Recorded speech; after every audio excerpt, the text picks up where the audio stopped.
Ashok Leyland is well known for its heavy vehicles. What's a little less known, however, is that the company has been the backbone of the Indian military's logistic arm for over 45 years. So on today's episode of Make in India, New Deal for Defence, CNBC TV 18's Purnima Murli and Jude Sunit trace the journey of one of India's market leaders in defence logistics.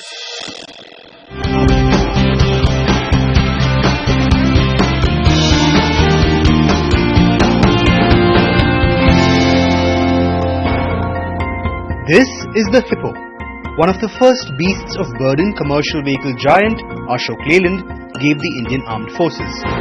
Way back in the 70s, the company delivered 1,000 of these monsters to the Armed Forces, which used these trucks to carry heavy artillery. Over the ensuing 45 years, Ashok Leyland has quietly been adding to the wide stable maintained by the logistics wing of the Armed Forces. So after the Hippo, slowly we built this relationship with the army. There was a degree of trust. There was a degree of an Indian company that can provide the requirements and meet the requirements of the Indian army. As the sound of Bofors guns and MiGs echoed along the hilly Himalayan terrain 16 years ago, this trust became evident. The Kargil conflict, which was the last of the 4 wars fought between India and Pakistan, lasted only 2 months. But it set the stage for an unassuming war machine to make its mark behind the scenes. This truck, called the Stallion, was also conceived in Ashok Leyland stables, and its rollout in 1997 came just when India's armed forces needed it the most. Today, nearly 2 decades since the army first put it to use, the Stallion remains a strategic mainstay for the military. If you look at it in a class of vehicles, as logistics vehicles that move people or troops, this is by far the largest single model in the world that just a specific job of moving troops. Since then we've got many variants. There is an ambulance built on it, there is a mine protected vehicle built on it, there is canteen, there is even spare parts that we move around. So we're really proud of providing the army a vehicle which is very rugged. And this is where the magic happens. I am at Ashok Leyland's manufacturing facility in Hosur. Spread over 200 acres, this facility manufactures and assembles specialty vehicles for defence. It started off with one basic troop carrier model and today has many variants of Stallion used for various military applications. Over the last 18 years, Ashok Leyland has supplied nearly 70,000 units of the Stallion across variants to the armed forces. This makes the company India's largest defence logistics supplier. Ashok Leyland's drive to the position of India's numero uno defence logistics supplier does not begin at its Hosur plant, but at this testing facility in Chennai, where design innovation, expertise and precision take centre stage. It's these aspects that have propelled the company to go all the way in defence manufacturing, expanded its mobility platform into a fleet of defence vehicles, from simple troop carriers and logistics vehicles to special purpose vehicles like missile carriers and mine protected vehicles. Ashok Leyland's signature defence vehicle, the Stallion, began with a regular 4x4 variant, which, as you can see right here, was quite literally a 4-wheel truck. But today it's the Super Stallion, with variants of 8 or more wheels that have become the pride of the fleet. In developing these trucks, the company has also made its mark in quality. Sample this. In 2 decades since the Stallion was first launched, these trucks have seen a series of modifications and developments in keeping with the strict quality parameters of the Indian Army.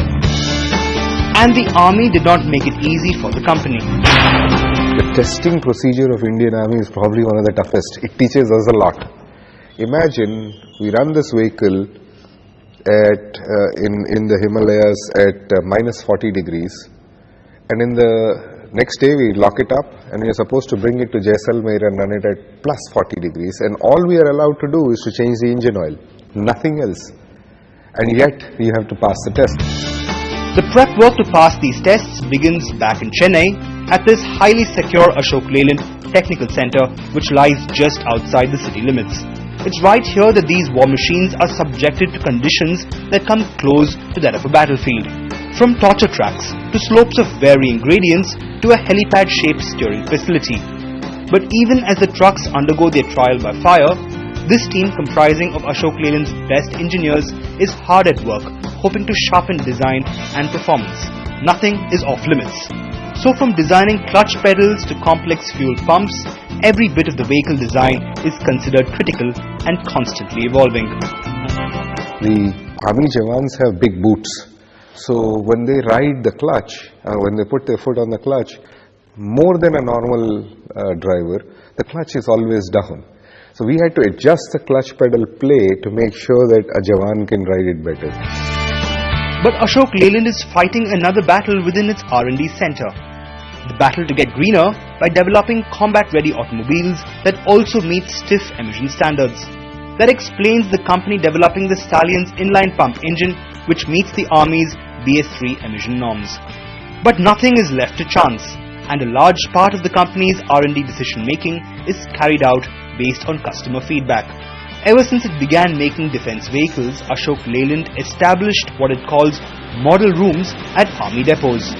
And that's why the company engages directly with the Jawans who will be using the final product. There are nearly 20 such model rooms that we have created, where we have taken an engine, provided a cut section, a gearbox, a cut section, even the driving simulator. All the army Jawans, the drivers, they come and see so that they know exactly what they're operating. And then they're able to point out to our engineers, based on their experience and their knowledge, that this and this you should be able to change. But the testing is far from over. At the company's Hosur plant, another round of testing is underway. And it's this eye for detail and high quality that has helped Ashok Leyland become the go-to defense vehicle manufacturer for a number of countries. Some of the vehicles in this batch, for instance, are headed for Africa and Southeast Asia. This is one of the many Stallion variants Ashok Leyland exports. The company had recently supplied 700 such units to Nigeria. Having exported over 1,500 of these to African and Southeast Asian countries, Ashok Leyland surely is gearing up for a surge in exports. But its international client list is not to be scoffed at. Recognizing its expertise in mobility solutions, the company has received orders from the armed forces of Thailand, Zaire, Nigeria, Ghana, Brunei and the Honduras. It even supplied 176 Stallions to Iraq during the Gulf War. And on its order book today is an order from the Egyptian army. This list could be longer, but Ashok Leyland says it's not interested in every client who comes knocking at its door. We have said our overall export strategy is that we are focused on 5 clusters outside of the SAARC territory. That's Middle East, Africa, ASEAN, CIS countries and LATAM. We are not looking at even commercial vehicles that we make to export beyond to Europe and all, America and all. In these markets, we focused on these markets because their requirements are similar to India. An expanding client base comes with an expanding portfolio of products. And that's one area where Ashok Leyland is hungry for more. Today, nearly 6% of the company's total revenues are courtesy its defense portfolio. And Ashok Leyland wants to push this number up to 10% by 2018. And that's where new products will come in handy. In the last 2 years, the company has signed MOUs with Swedish defense firm Saab Group to develop surface-to-air missile platforms. It has tied up with L&T and Nexter to manufacture artillery vehicles. And it has set in motion plans to manufacture training simulators for its Stallions as part of its comprehensive training module. Also on the anvil is a series of high mobility vehicles or HMVs that will for the first time see the company move beyond the Stallion platform. These HMVs are currently being designed in 6x6, 8x8 and 10x10 variants, while a new range of 4x4 and 4x2 defense ambulances are also being engineered. In addition, Ashok Leyland has inked defense deals with a few yet to be disclosed overseas OEMs to manufacture guns and radar and missile platforms. But Dasari admits that he is not willing to let go of the Stallion just yet, because the Stallion platform remains the most eclectic one available. We realize that the army needs a collaborative band which can be used by the army across the segment of vehicles. So you can't have a gun tower and the ammunition carrier and the troop carrier to be three completely different vehicles. So God forbid if one of the vehicles has a problem, you should not be saying that I have nothing else to do with it. Our strategy in future is going to be leverage the Stallion learning, leverage the Stallion base, expand that, build on it, and carry anything that the army requires us to carry. Whether it's a gun, whether it's ammunition, whether it is telecom equipment, whether it's people.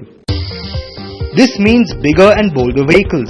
So very soon the Stallion could boast of a variant with 16 wheels and the capability to carry more specialized warheads. But for now, Ashok Leyland is pushing the envelope by working on a 10x10 missile carrier for the Indian Army. We are now making a 10x10. Army said, well, it's all nice, but we also want a vehicle that can lay out a bridge. And these are vehicles that they were importing before. We said, we are vehicle experts. We never made a 10x10 for ourselves. So we said, but we will make it for the army. Over the last half a century, Ashok Leyland's defense portfolio has grown from strength to strength. And it's no accident that the company has become one of the top manufacturers in the commercial and defense mobility space. So as the Modi government's Make in India drive picks up steam, the company is strapping in for new heights, new milestones and new frontiers. Ashok Leyland's dreams for its defense vehicle manufacturing business are ambitious, but the company is confident that targets are not only achievable but even surpassable, provided certain things fall into place. We'll tell you all about Ashok Leyland's assessment of its key hurdles, strengths and opportunities, but that's when we return on Make in India, a new deal for defense.